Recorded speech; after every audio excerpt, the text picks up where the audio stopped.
You join us as we arrive in the small but perfectly formed Highlands village of Plockton. We drove up from Fort William, having spent the day on the Jacobite steam train. Do check that video out if you haven't seen it.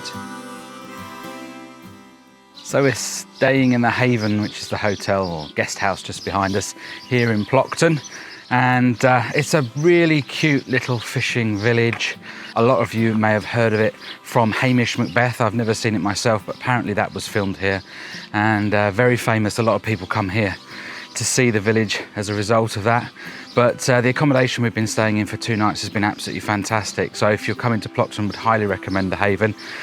Lynn and the team there couldn't be more accommodating, with lots of tea and coffee and fresh shortbread biscuit cooked on site, and the breakfast has been just absolutely fantastic. So yeah, would recommend that. Anyway, let's have a look around the little fishing village, and I think you're going to enjoy this one.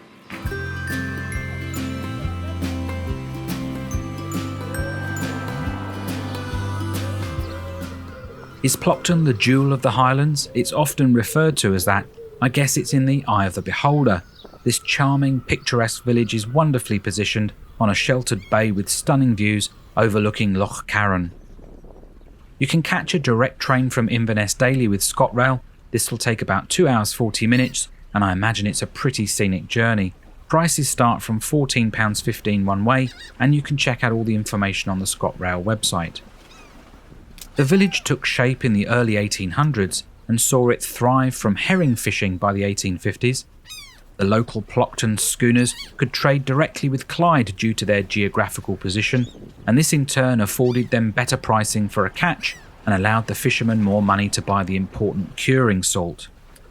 The introduction of the railway at the beginning of the 20th century boosted trade further, but the 2 world wars would take their toll on the village, and it declined until the early 1960s when better roads and tourism arrived in Plockton. Crofting was also a major pastime here, and you can see the remnants of this in a wonderful crofter's cottage in a stunning location that's available for overnight stays. Today there's a wide variety of accommodation and restaurants, and of course seafood features top of the cuisine available, and it's very good too. From fine dining to just fish and chips wrapped in paper on the harbour side, you won't be disappointed. The tiny curved harbour is a mecca for artists and photographers coming to capture the scenery of this chocolate box village. It's also a popular haunt in summer to drop anchor in your boat or yacht, and the village holds an annual regatta. If you want to get out on the water, then a local runs an hour-long boat tour out to see the seals. If you don't see any, then the trip's free. So there are 2 pubs in the village. One behind me with the black brickwork is the Plockton Hotel, and we've been having our dinner in the Plockton Inn, which is right next to the Haven where we've been staying. They're both pretty good. We've had drinks in both.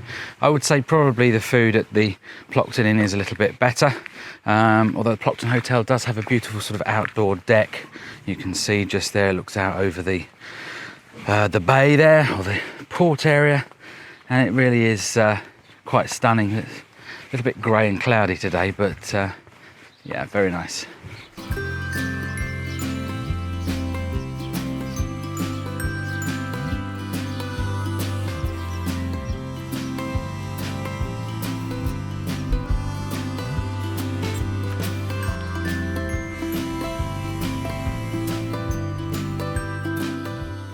This is Duncraig Castle. It has great views over the bay. It's about 3 miles from the village. Built in 1866, it's now a very grand bed and breakfast that you can book.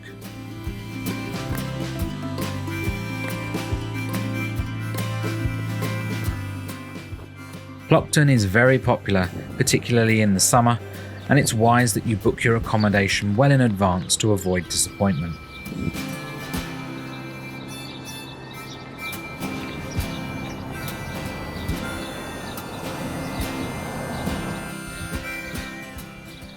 If, like us, the sight of some Highland cattle is going to excite you, then you must stop off in the sleepy, quaint village of Duirinish, just a few miles from Plockton. Highland cattle roam freely here on the lovely green pastures next to the stream that runs right through the village. I can't imagine that you can get a better close-up experience than this. Although the cattle are used to all the attention from inquisitive folk, you do need to keep your distance and don't try and touch or feed them.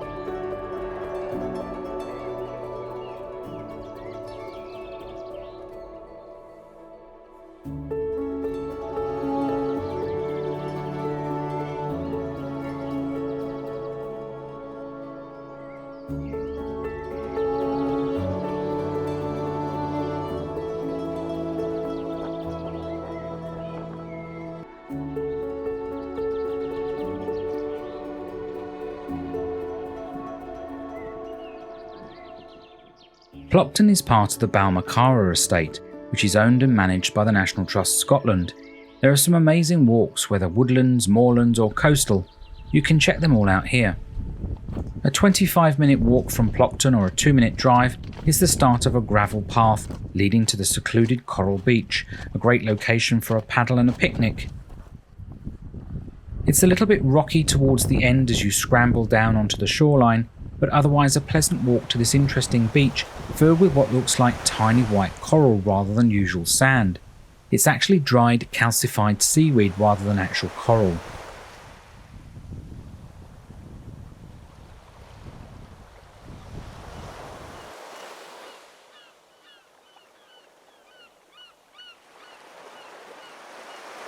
The water is clear and the rocks around the beach are fun to climb over at low tide. People say it's a hidden gem, but it seems to be well known. On our way back, we passed a number of people heading down for picnics. For another walk, try Lochalsh Woodlands that has a variety of routes and loops to explore.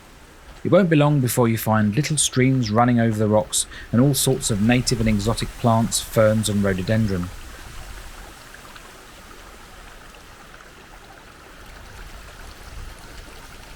Some of the paths are steep but hug the banks of Lochalsh and you get to see some lovely views. It was pretty windy during our walk, as you can hear.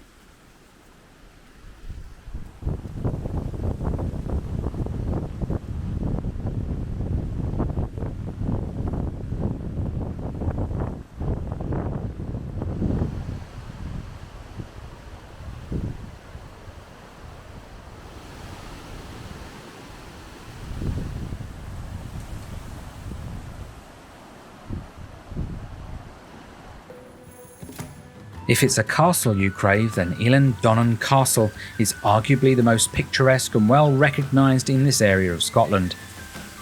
Just 20 minutes from Plockton and on the main road to Skye, you should not miss stopping by, even if just to take some photos like we did.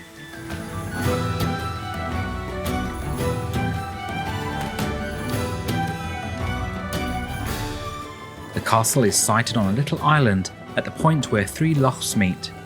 A fortified structure was built on the land in the 13th century to protect against Vikings that ravaged much of northern Scotland and the Western Isles from 800 AD to 1266.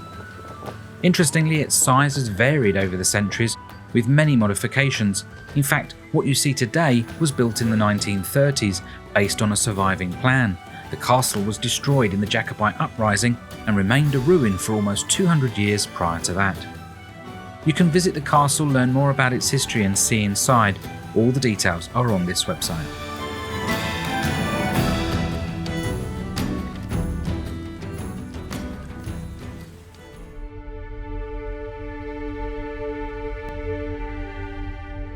For brave drivers that want a thrilling adventure across some stunning, wild and winding Scottish roads, then head to the Applecross Pass, some 24 miles from Plockton. This route is on the NC 500, the North Coast 516-mile coastal driving route through North Scotland. Launched in 2015, it's a spectacular drive that many have already taken.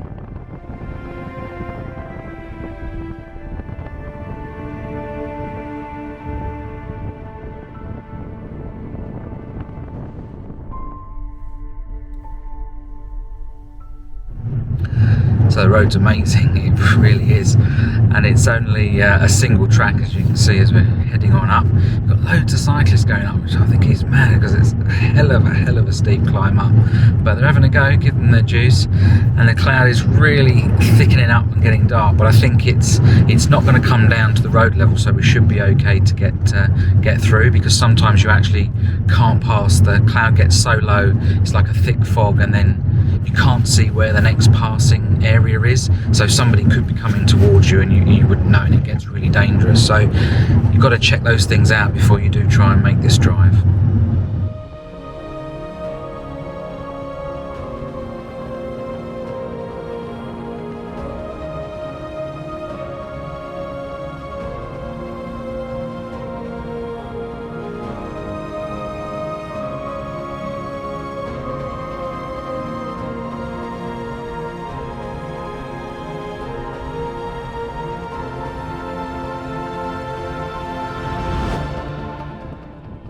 pass was originally a droveway, a means of getting livestock from one place to another. Its Gaelic name on screen now means Pass of the Cattle. This road claims the prize for the steepest ascent of any UK road, starting at sea level and rising to 626 metres or 2,054 feet.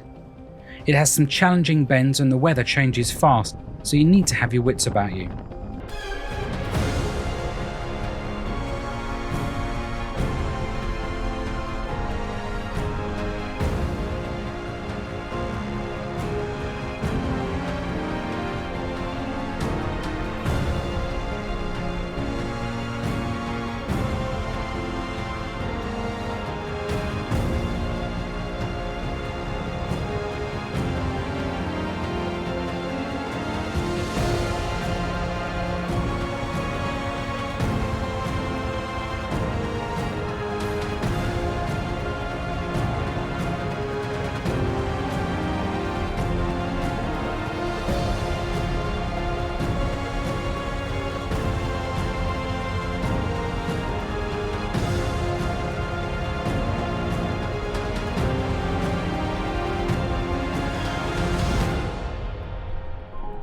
From the top here you should be able to see wonderful panoramic views of the Isle of Skye. Sadly, we just see a whiteout today. So we've reached the top, we're about halfway, but really cloudy now. I don't know if you can hear the howling wind, but it's really windy. We're sort of right in the middle of the cloud, just debating whether or not we carry on, because you cannot see anything at the moment, and which is a bit of a shame really, but it's the only day that we can come up here and do this, so at least we've got halfway so far.